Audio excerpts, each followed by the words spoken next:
Olá a todos, chamo-me Inês Leitão, sou psicóloga clínica e venho falar-vos sobre Síndrome de Asperger.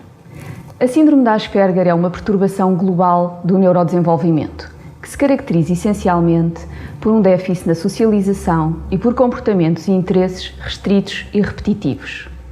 Enquadra-se no grupo das perturbações do espectro do autismo. O autismo é assim descrito porque consiste numa perturbação que varia ao longo de um contínuo, afetando as pessoas de diferentes maneiras e em níveis de gravidade distintos. A síndrome de Asperger situa-se no extremo de menor gravidade do espectro, porque apesar de partilhar características essenciais com as perturbações mais graves, como o chamado autismo clássico, as pessoas com síndrome de Asperger têm menos dificuldades na linguagem e têm uma inteligência média ou mesmo acima da média. Podem, contudo, surgir dificuldades específicas associadas, como, por exemplo, dislexia, perturbação de ansiedade ou perturbação de hiperatividade e déficit de atenção, o que poderá implicar outras necessidades em várias áreas do funcionamento, por exemplo, a nível escolar, emocional, entre outros.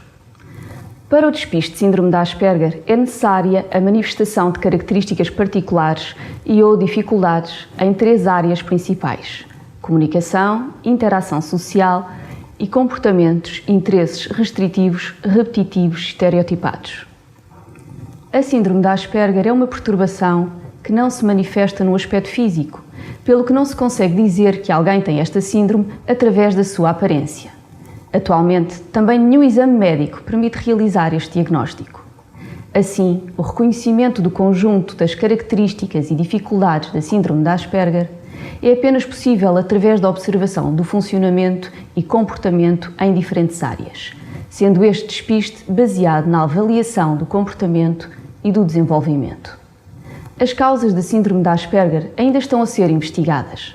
Muitos dos investigadores acreditam que o padrão de comportamentos a partir da qual a síndrome de Asperger é diagnosticada pode resultar de uma combinação de fatores genéticos e ambientais que afetam o desenvolvimento do cérebro. Com certeza, sabe-se apenas que não é devido a uma carência emocional ou ao modo como a pessoa foi educada. Estima-se que existam em Portugal cerca de 30 a 40 mil pessoas com síndrome de Asperger, sendo a sua incidência independente da cultura, estatuto socioeconómico ou idade. Contudo, a síndrome de Asperger é mais diagnosticada no sexo masculino do que no feminino, na proporção de pelo menos 5 para 1. Atualmente não existe cura nem um tratamento único para esta problemática. Contudo, à medida que o conhecimento acerca desta perturbação e os recursos disponíveis em cada área se desenvolvem, surgem também respostas mais eficazes na promoção de competências e na redução de dificuldades.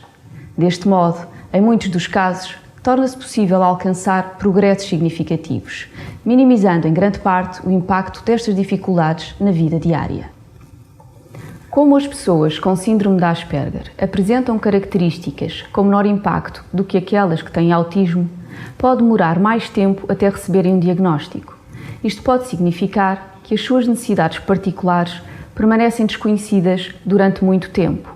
Assim, quanto mais precoce for o diagnóstico, mais rapidamente se adquire compreensão das características e dificuldades da criança e se inicia o suporte e intervenção terapêutica adequados às suas necessidades. Algumas pessoas veem o diagnóstico formal como um rótulo inútil. Contudo, na maioria das situações, um diagnóstico ajuda o indivíduo, a família, os amigos, profissionais, professores e colegas a compreenderem e a gerirem melhor as suas necessidades e comportamento. Permite aceder mais facilmente aos apoios adequados. As crianças e adolescentes com síndrome de Asperger apresentam geralmente, também pelas suas características e dificuldades específicas, necessidades educativas especiais. Em grande parte dos casos, existem algumas dificuldades que devem ser identificadas, como, por exemplo, na interpretação da linguagem ou na regulação da atenção perante diferentes estímulos ou matérias. Estas características e necessidades devem ser respondidas, nomeadamente através de estratégias, métodos e adaptações no processo de aprendizagem ao longo do percurso escolar. Dada a variabilidade existente nas perturbações do espectro do autismo, é importante que em cada caso se avaliem e identifiquem estratégias e recomendações diferenciadas, facilitadoras do processo de aprendizagem nas diferentes etapas do desenvolvimento. A implementação das respostas necessárias deverá adaptar-se às necessidades identificadas e resultar de avaliações regulares quanto à sua eficácia ao longo do desenvolvimento da criança.